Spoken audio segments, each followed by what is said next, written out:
David and Louise Turpin, are in jail while they wait for the next court date on March 23 for a status proceedings hearing. They have both pleaded not guilty to more than 40 charges, including torture, false imprisonment, child abuse, and abuse of a dependent adult. David Turpin also denied one count of lewd conduct with a minor. They could both face up to life in jail. The Turpins are being represented separately, David by David Macker of the Public Defender's Office and Louise by Jeff Moore of local law firm Blumenthal Law Offices.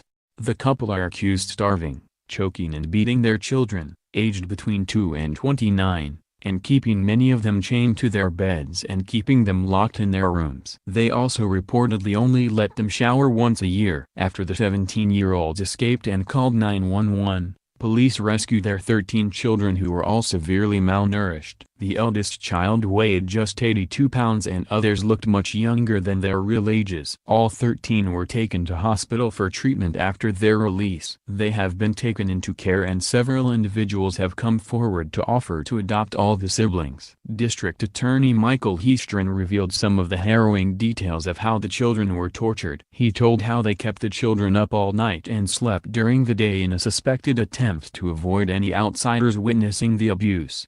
They were regularly beaten and occasionally strangled, Heastren alleged in the press conference in January. The only activity the children, who said they were chained up for months at a time, were allowed was to write journals. Hundreds were recovered from the home and they are likely to be used as evidence against the parents. None of the children have ever seen a dentist and none have seen a doctor for 4 years, Heastren said. Some of the children did not know what a police officer was when they were rescued and many are mentally impaired as a result of what prosecutors called severe, prolonged and pervasive abuse. While the children starved, the parents bought food including pumpkin and apple pie and kept it out on worktops for them to look at and desire, Heastren said. One of the children, a boy, was allowed out of the home to attend college classes but Louise accompanied him. When they lived in Texas, the children at one stage lived alone and were held hostage in a property which their parents allegedly visited only to occasionally drop off food.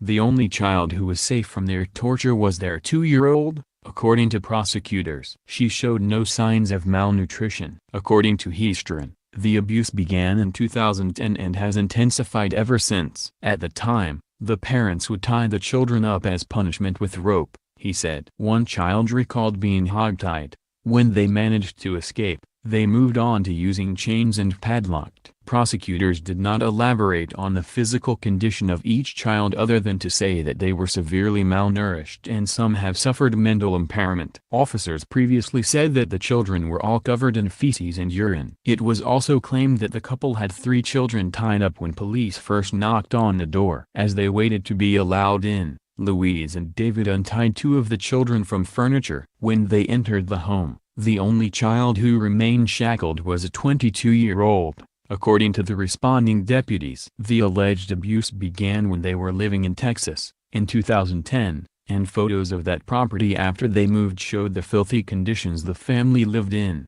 The Turpins lived in the Lone Star State from 1999 to 2010. And they initially lived in a 2,300-square-foot home on the property. The family that bought the property after the bank foreclosed on the home claim it was left in complete squalor. Nellie Baldwin and her son Billy told the Mercury News they found feces on the walls, a rotting bathroom floor, knocked-in doors and trash strewn everywhere. They say they found scratch marks on the back of doors and that the carpet was covered in disgusting dirt stains and filth, and think closets may have been used as rooms to lock up the children.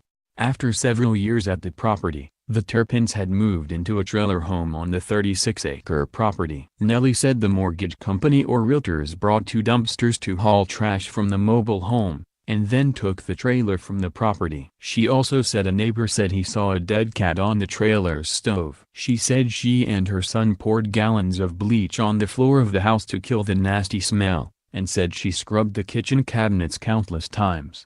Billy said squatters never lived in the house after it was abandoned. The Baldwins, who now rent the house, also said after moving in they found Polaroid pictures someone had left behind, that showed kitchen counters and floors covered with trash and a garbage-filled room that had desks lined up, like in a classroom. and in one photo, rope can be seen tied to a bed's metal railing. The Turpins are thought to have tied children to beds with rope initially, before eventually upgrading to chains with padlocks, according to prosecutors.